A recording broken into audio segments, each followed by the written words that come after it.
আমাদের ছাত্রী সাহেবা খাতুন ক্লাস 4-এ পড়ে, সম্পূর্ণ দৃষ্টিহীন ও ব্রেলের পদ্ধতিতে পরীক্ষাটা দিচ্ছে। আর এই যে স্যার আমাদের প্রশ্নটা করে রেখেছেন, প্রশ্নটা বলে দিচ্ছেন আর সাহেবা কিভাবে উত্তরটা লিখছে সেটা দেখুন। কবাডি আমাদের জাতীয় খেলা নয়, সত্য না মিথ্যা?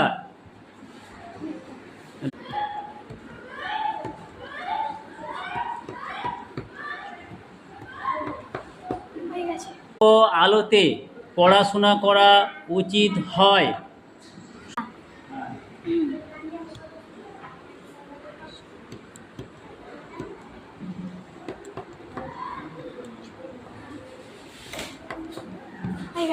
আর দুধ লিখুন।